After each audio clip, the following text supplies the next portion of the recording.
In the heart of bustling Lagos, Nigeria, where the streets hummed with the sound of honking cars and spirited market traders, there was an old, decaying storage facility hidden behind a sprawling textile mill. The building was a relic of colonial-era architecture, with crumbling walls and rusted gates that creaked ominously in the wind. Few dared to go near it. Whispers of strange occurrences surrounded the place. Locals spoke of faint screams echoing at night, of mysterious shadows moving within its corridors, and of belongings left behind by owners who had mysteriously vanished. The facility had long since been abandoned, but urban legends kept its eerie reputation alive. For Adana, a fiercely curious journalist, the place represented a challenge too tempting to resist. Known for exposing powerful figures and uncovering dangerous truths, Adana had earned her reputation as a relentless investigator. So, when an anonymous tip came her way about Locker 19, it was impossible to ignore. The tip read, "Inside Locker 19, you'll find the truth about what happened to the missing women of Lagos. Go there, but be prepared for what you'll uncover." Adana stared at the message on her phone. The name Locker 19 tickled her memory. She'd heard something about it before. Years ago, a friend's uncle had mentioned finding strange, blood-stained items in the storage facility before it shut down. But that was just a story, or was it? "I'm going," Adana declared the next evening, standing in her tiny apartment.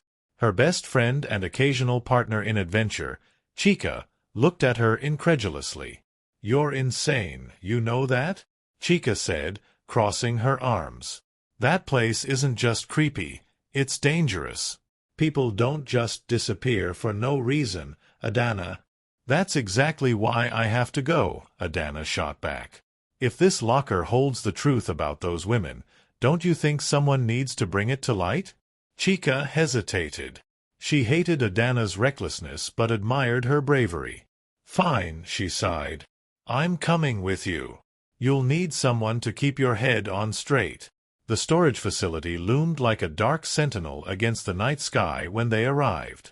Armed with flashlights, a crowbar, and a camera, the two women slipped through the rusted gates. The air inside was damp and thick, carrying the smell of mold and decay. Dust swirled in their flashlight beams as they navigated the labyrinth of narrow corridors, their footsteps echoing in the stillness. Locker 19 wasn't hard to find. It stood at the very end of the main hallway, its number etched into the rusted metal. Unlike the other lockers, which had been broken into or were hanging ajar, Locker 19 remained tightly locked, as if guarding its secrets fiercely.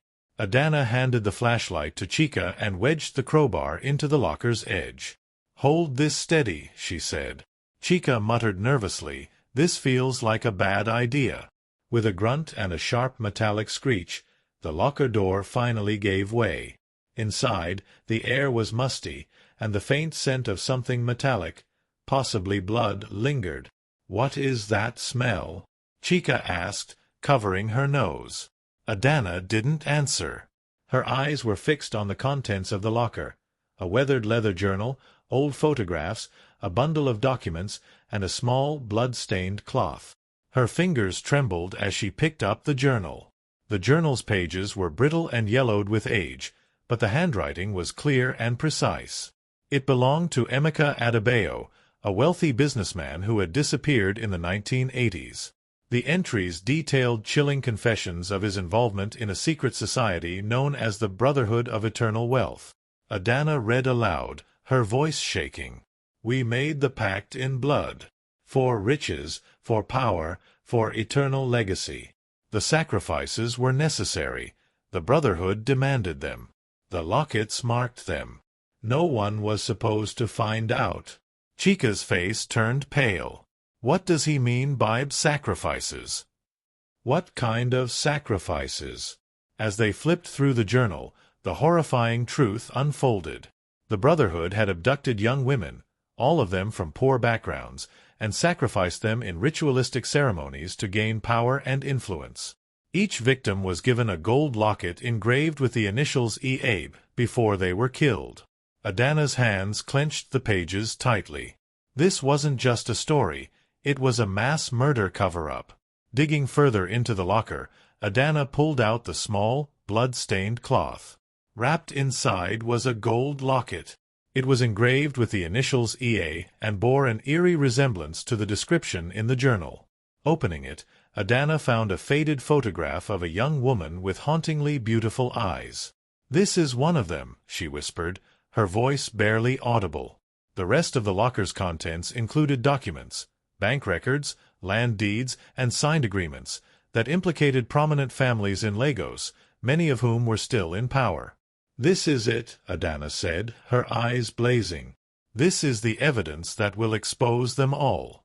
But as they stood there, a loud bang echoed through the corridors. "Someone's here," Chika hissed, clutching Adana's arm. Adana quickly stuffed the journal and documents into her bag. The footsteps grew louder, more deliberate. Whoever it was, they were coming straight for them. The two women ran, their hearts pounding. Turning corners blindly, they finally spotted an exit. Just as they burst through the doors, they caught a glimpse of their pursuer, a tall figure dressed in black, their face obscured by shadows. "Go, go!" Adana shouted as they scrambled into their car. As they sped away, Chika gripped the steering wheel tightly, her knuckles white. "Adana, this isn't just a story. This is a death sentence." The next morning, Adana began investigating the names mentioned in the documents. One name stood out: Daniel Adebayo, Emeka's grandson and a rising political star. His public persona was spotless, but Adana suspected he was deeply tied to the Brotherhood. She arranged an interview with Daniel under the pretense of writing a feature on his political career. The meeting was held in his lavish office, where everything from the mahogany desk to the gold-accented furniture screamed wealth and power. As Adana casually brought up his grandfather, she noticed Daniel's expression change. His charm faltered, replaced by something cold and calculating. "What exactly are you looking for, Miss Adana?" he asked, his voice sharp. "Just the truth," she replied, refusing to back down. His smile didn't reach his eyes. Some truths are best left buried. That night, Adana's apartment was ransacked. The journal and most of the documents were gone. Panicked, she called Chika. "They're trying to silence me," Adana said, her voice shaking. Chika urged her to leave Lagos, but Adana was determined to finish what she started. She had made copies of the journal entries and still had the locket as evidence. But the Brotherhood was relentless. Adana began receiving anonymous threats, and shadowy figures followed her wherever she went. Realizing she couldn't fight alone, Adana reached out to Kunnel, a lawyer known for taking on high-profile cases. With his help, she began preparing to expose the Brotherhood publicly. However, the closer they got to the truth, the more dangerous things became. Kunnel's office was set on fire, and Adana narrowly escaped an attempted abduction. The final straw came when Chika was attacked on her way home. Though she survived, she was too shaken to continue. "Adana, please," Chika begged from her hospital bed. "Let it go." But Adana couldn't. The story reaches its climax when Adana uncovers a hidden letter among the copied documents. The letter, written by Emeka himself, reveals that Daniel had been groomed from a young age to take over the Brotherhood. The sacrifices hadn't stopped, they had simply become more covert. Determined to bring everything to light, Adana released the evidence online. The public outcry was immediate, but so was the retaliation. Adana vanished a week later. Her disappearance remains a mystery. Years later, her story continues to haunt Lagos. Some believe she escaped and is living in hiding, while others claim she was silenced by the Brotherhood. The locket, now a symbol of her bravery, was never found.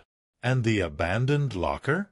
It stands empty, a chilling reminder of the secrets it once held.